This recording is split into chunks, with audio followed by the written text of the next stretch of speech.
Merci de rester fidèle à la télévision Isanganilo. C'est l'heure de suivre le journal qui a marqué cette semaine, dont voici la charpente. Gabriel Rufsili, président de l'OLICOM, a bien accueilli la mesure de l'État diminuant le prix du carburant à la pompe conformément au prix du baril au marché international et a demandé que d'autres prix de denrées de première nécessité suivent la cadence.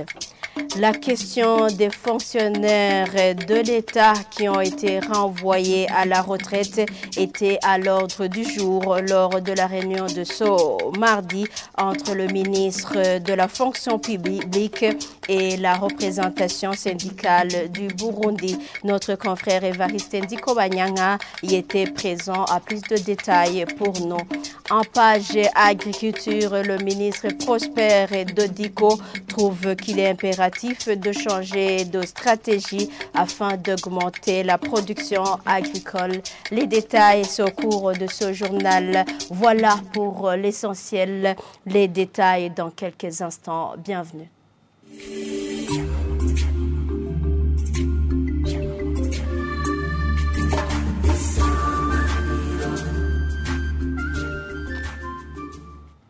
Bienvenue encore une fois, page énergie pour débuter ce journal qui a marqué la semaine. Le prix à la pompe du carburant a été revu à la baisse en mairie de Bujumbura. Le litre de l'essence a passé à 4 350 francs burundais, le gasoil à 4 235 francs burundais et 4 250 francs burundais le litre du pétrole, soit une baisse de 200 francs pour l'essence et de 160 francs pour le gasoil.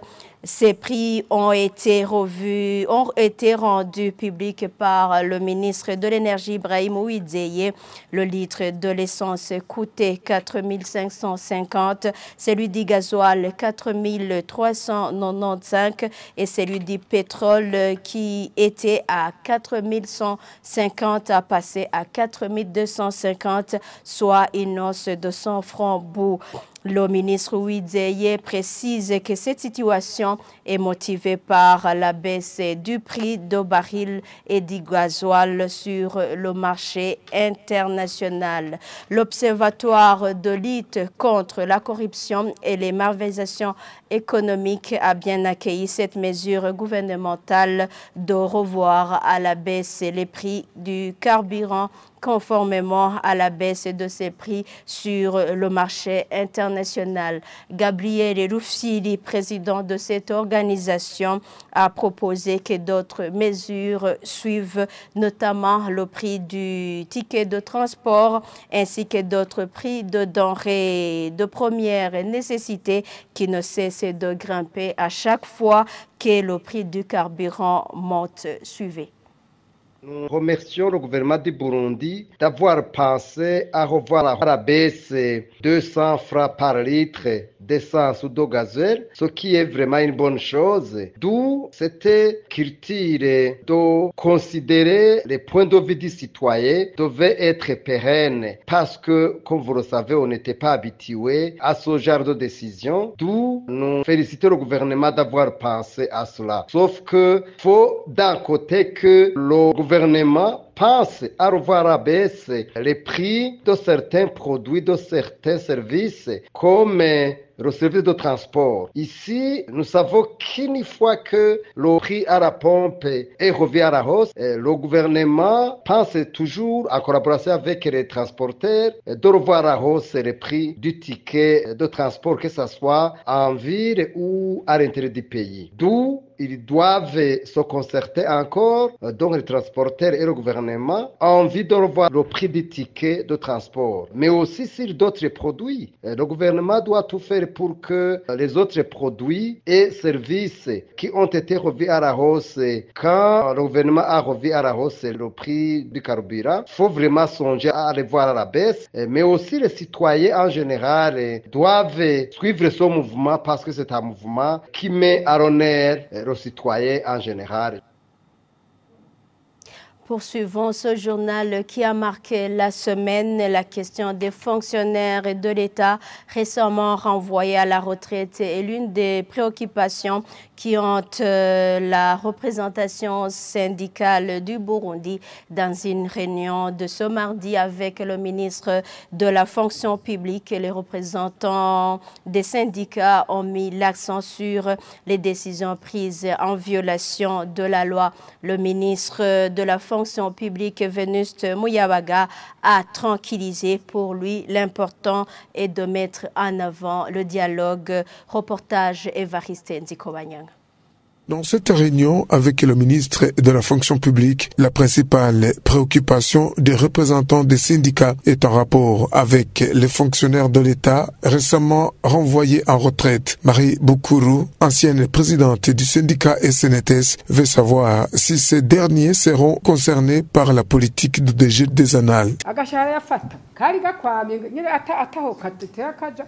Marie Boukourou de préciser que les salaires de ces actuels retraités étaient au plus mort, de même que leurs pensions. Vous comprenez qu'il n'y a pas de l'équité au moment où ces derniers ne seront pas régularisés comme les autres. Aujourd'hui, ces retraités sont en détresse. C'est là où réside l'incompréhension du dialogue social. Allez, monsieur le ministre, demandez qu'il y ait un autre décret qui précise l'équivalent de leurs annales. Le ministre de la fonction publique ne donne pas une réponse directe à cette question. Le ministre Muyabaga précise que la loi est là pour tout le monde. On peut statuer sur le cas, mais pour le moment, on va appliquer la loi. Les représentants des syndicats reviennent aussi sur le fait que le gouvernement a suspendu le virement des cotisations de certains employés sur les comptes de leurs syndicats respectifs. Melansa Kizimana, vice-président de la COSIBU, Confédération des syndicats du Burundi, trouve que la loi a été violée. Ambulance à Kizimana de dire que cette mesure a été arrêtée par le gouvernement. Qu'après cela, les syndicalistes se sont mis ensemble et ils ont constaté que la loi a été violée et ont demandé au gouvernement de faire l'analyse pour lever la mesure, surtout que la loi internationale précise que c'est un droit acquis. Il faut vraiment un dialogue. À cette préoccupation et sur d'autres soulevées par les représentants des syndicats, le ministre Venuste Muyabaga met en avant le dialogue pour résoudre ce problème. Le dialogue que nous venons de continuer, c'est un processus qui a été engagé, qui est soutenu par le gouvernement, qui est soutenu par les employés. Donc, nous allons continuer ce dialogue et nous sommes très convaincus que là où il y a le dialogue, il n'y a pas vraiment de chicanerie. Et à la préoccupation des syndicalistes qui soulignent que la commission de dialogue social CDS n'est pas en train d'accomplir pleinement sa mission. Le ministre de la fonction publique appelle à la retenue. Page agriculture, pour continuer, il est impératif de changer de stratégie pour une augmentation agricole au Burundi. Déclaration du ministre en charge de l'agriculture dans un point de presse ce vendredi. Prosper Dodiko a dit que le niveau de sémencier et celui de la production végétale et animale sont les plus essentiels. Suivez. Le gouvernement du Burundi, à travers le ministère et ses partenaires du secteur agricole, doivent changer de stratégie d'augmentation de la production, surtout à deux niveaux. Le premier niveau, c'est le niveau sémencier et le deuxième niveau, c'est le niveau production végétale et animale. La nouvelle stratégie est de créer un environnement favorable à l'émergence du secteur privé professionnel qui renforce les efforts du gouvernement par une synergie forte visant le marché. De manière opérationnelle, un appel au secteur privé est lancé aux 5 domaines d'intervention suivants. Premièrement, les zones de production agricole. Deuxièmement, les zones de production animale. Troisièmement, les entreprises ou sociétés sémencières. Quatrièmement, l'aménagement et l'irrigation, sans oublier la mécanisation agricole.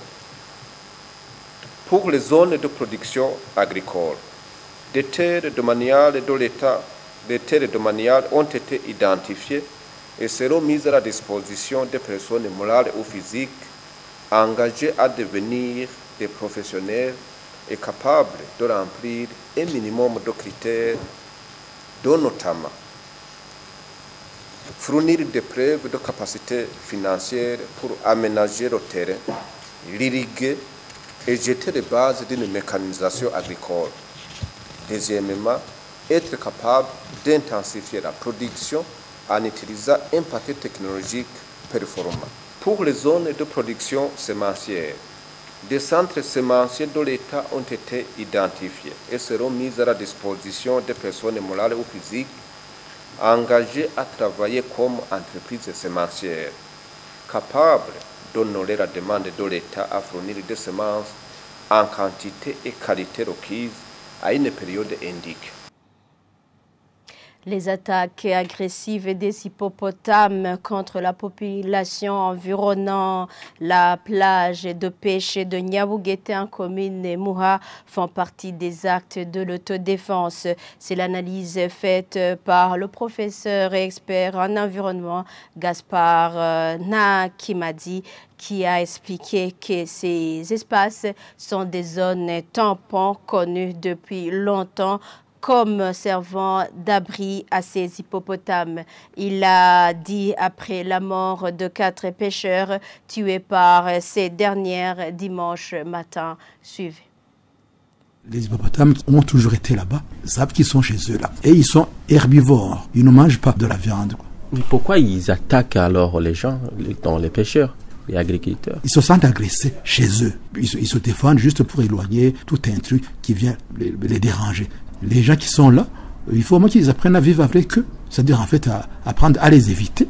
Il y a des jours où ils sont par exemple regroupés dans un coin bien précis là. Pendant ces jours-là, dans d'autres régions, même autour du lac Tanganyika, ils savent qu'ils disent, voilà, dans ce coin-là, dans cette baie-là du lac, donc ces jours-ci, c'est très dangereux. Les hippos, ils ont sûrement eu des petits. Il faut leur foutre la paix, sinon on va avoir des problèmes. Aujourd'hui, cette période-là, on ne va pas aller pêcher là-bas, on va aller pêcher ailleurs. Comme ça, et on contourne là, cet emplacement-là tout simplement. À moins qu'on ait les moyens de les chasser. Selon un bateau à moteur, tant que votre moteur est en train de tourner, ils ne vont pas approcher non plus. La population environnante exige qu'on retire ces animaux de la population. Est-il possible? Il faudrait que la population aille s'entendre avec les responsables administratifs et politiques pour faire changer la loi. Pour le moment, la loi est là. À l'heure où nous sommes, qu'est-ce qu'il faut faire alors pour protéger la population et aussi ces aquatiques? Il y a moyen d'éviter ces hippopotames. Si c'est un coin où ils sont regroupés à plusieurs, il faut juste éviter cet emplacement, tout simplement. Le jour, il deviendrait vraiment très abondant là, dans l'embouchure de Mogere, Kanyosha, Niabougete, tout ça. On peut donc peut-être les pousser un peu là, progressivement, pour les encourager à partir dans l'Ossisi, où c'est un parc. Mais ce que je sais aussi, c'est que ces animaux sont des animaux qui sont protégés par la loi internationale. Et le Burundi a signé ces conventions-là. On n'a pas le droit de les exterminer. Page société pour clore ce journal s'observer dans différentes zones de fils électriques de la régie des zones non protégées, là où la télévision Isanganiro avait visité ce mercredi matin, comme dans la zone Ngagara. Au quartier 7, on y voit ces fils en plein air. La même situation sur la route menant vers la zone Lubiridi où ces fils risquent de tomber par terre. Certains des habitants de ces localités craignent d'être électrocutés. Ils ont demandé que les agents de la Régie des eaux les protègent en couvrant ces fils. Jean-Marie Mayonga, reportage.